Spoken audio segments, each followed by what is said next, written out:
আমি ইউনূস সরকারকে বলবো, আপনি ইচ্ছা করলে সেখান থেকে চলে যাবেন, এটা আমার শান এবং মানের সাথে সামঞ্জস্য হয় না। আমরা গুঞ্জন শুনেছি ইউনূস সরকার পদত্যাগ করবেন। আমি ইউনূস সরকারকে বলবো, ওই চেয়ারে আপনি নিজে ইচ্ছা করে বসেন নাই, ওখানে জনগণ আপনার বসে আছে। ওখান থেকে পদত্যাগ করার এখতিয়ার আপনার নিজের নাই। ওখানে যারা বসে আছে তাদের অনুমতি ব্যতীত, তাদের আশা এবং আকাঙ্ক্ষার প্রতিফলন ঘটানো ব্যতীত আপনি ইচ্ছা করলে সেখান থেকে চলে যাবেন, এটা আমার শান এবং মানের সাথে সামঞ্জস্য হয় না।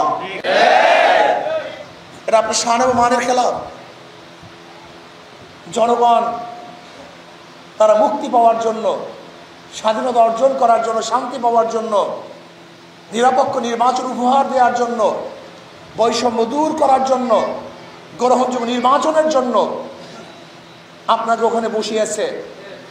মানুষ সংস্কার চায়, সংস্কার করাবার জন্য আপনাকে বসিয়েছে।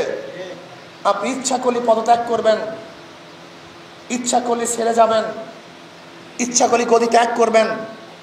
আমরা জানি আপনি চান না, কিন্তু এখানে চাওয়া এবং না চাওয়ার আপনার ব্যক্তিগত বিষয় নয়।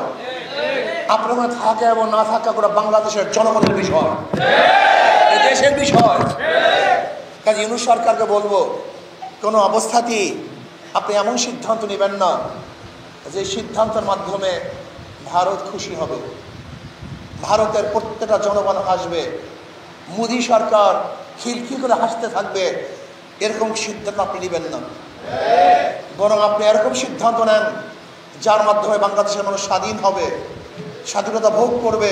নতুন নতুন ভিডিও পেতে চ্যানেলটি সাবস্ক্রাইব করে পাশে থাকা বেল বাটনটি অন করে দিন। আর ফেসবুকে দেখে থাকলে পেজটা ফলো দিয়ে ভিডিওটা শেয়ার করে কমেন্টে আপনাদের মূল্যবান মতামত লিখে জানান। দেখা হবে পরবর্তী ভিডিওতে। তত সময় ভালো থাকবেন, সুস্থ থাকবেন। আল্লাহ হাফেজ।